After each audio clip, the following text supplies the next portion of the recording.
Assalamualaikum warahmatullahi wabarakatuh. Waalaikumsalam warahmatullahi wabarakatuh. Allahumma sholli ala sayyidina Muhammad wa ala ali sayyidina Muhammad. Buya izin bertanya mengenai tip saya kan kemarin mau masukin anak saya pondok gitu. Di pondoknya itu setelah dia mintanya sendiri mau masuk pondok. Nah di pondok pertamanya itu setelah sebulan anak saya sakit-sakitan.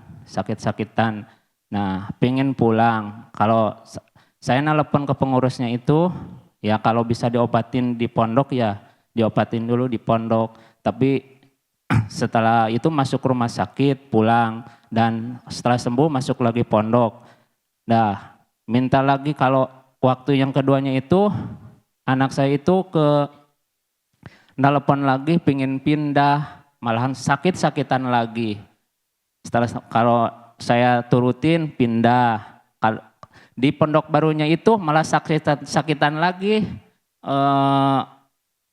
malahan masuk ke rumah sakit sampai dioperasi kena usus buntu.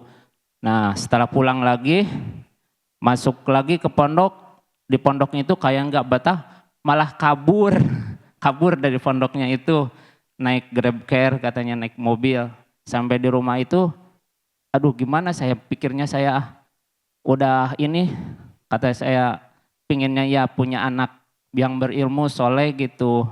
Tapi gimana anaknya nggak mau malah jadinya sekarang masuk sekolah umum gitu Buya. Nah yang kiat-kiat Buya dari Buya gimana gitu. Nah sementara adiknya saya pingin ya punya walaupun gak jadi ustadz punya dasar-dasar agama ya yang mumpuni gitu buat kedepannya. Rencana adiknya pingin dimasukin ke pondok gitu lagi Buya. Mohon bimbingannya dari Buya. Wassalamualaikum warahmatullahi wabarakatuh. Masalah anak, tentu cara mendidik anak tentu dengan kelembutan ya. Makanya kami himbau jika ada anak sakit itu dilihat pesantrennya. Apakah sudah maksimal di dalam menangani atau belum. Main cabut juga tidak dibenarkan. Karena di rumah kita tidak selalu lebih mudah daripada di pondok. Suatu ketika ada sebuah pondok orang tuanya keras kepala. Gara-gara orang tuanya sakit, anaknya sakit langsung dibawa ke rumah. Padahal pondok sudah nasihati. Ibu rumahnya jauh. Enggak deket kok rumah sakit, berapa kilo? 10 kilo. 10 kilo enggak deket loh orang pakai motor. Orang sakit dibajak motor 10 kilo bisa demam loh ya. Tetap dibawa pulang subhanallah. Sambil dikatakan, ibu, pak, di pondok ini kliniknya di dalam pondok. Kalau ada apa-apa langsung dilihat. Enggak, mau pulang. Subhanallah, meninggal dia mau pulang. Meninggal. Keras kepala dia, emosi duluan. Padahal di pondok itu mohon maaf, terkoordinir. Di pondok manapun rata-rata itu adalah ada klinik, ada perawat, ada obat setiap saat. Kan begitu. Kalau ada semacam itu tentu di pondok jauh lebih bagus. Tapi di rumah itu mohon maaf. Kami merasakan di rumah. Kalau pergi ke mantri, waktu itu bukan dokter loh ya. Ke mantri itu naik motor. Lebih 15 kilo.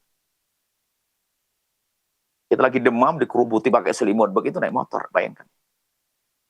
Hari ini mungkin dokter sudah banyak di mana-mana. Iya.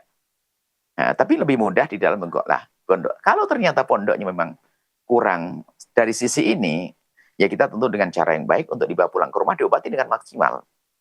Sepertinya sakitnya di pondok yang kedua tadi ada hubungannya dengan yang pertama. Jadi pondok pertama benar-benar sakit, cuman penanganannya belum tepat, barangkali artinya belum ketahuan penyakitnya. Bukan berarti pondoknya tidak perhatikan, belum ketahuan penyakitnya.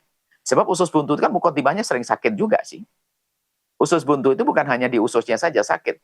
Itu menjadikan bermacam-macam ya. Gejala-gejalanya. Sehingga belum ketahuan maka sakit seperti itu. Nah, rasa sakit yang dirasakan oleh anak tersebut mempengaruhi keadaan suasana di pondok. Sehingga menjadikan keadaannya atau suasananya di pondok menjadi tidak nyaman. Akhirnya apa? Di pondok yang kedua dia sudah dioperasi, sebenarnya dia sembuh. Tapi suasana tidak nyaman masih menghantuinya sehingga dia milih keluar.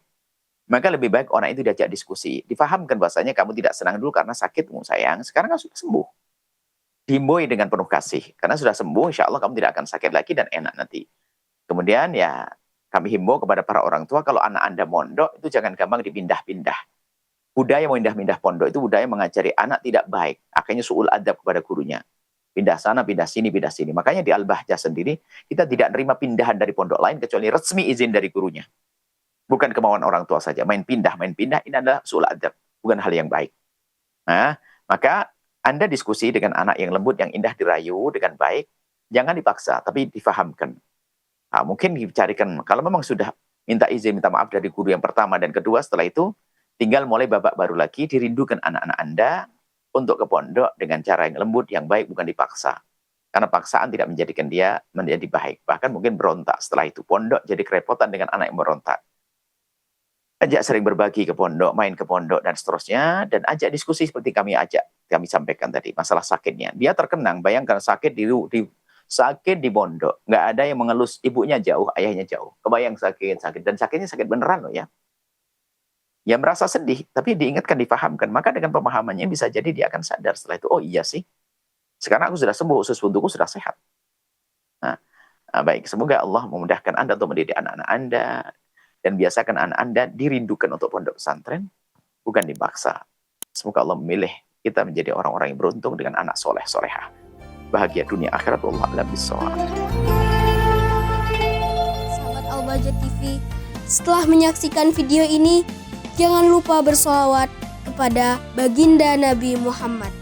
Shollu ala Nabi Muhammad. Allahumma sholli alaihi wa ala alihi wa sahbihi.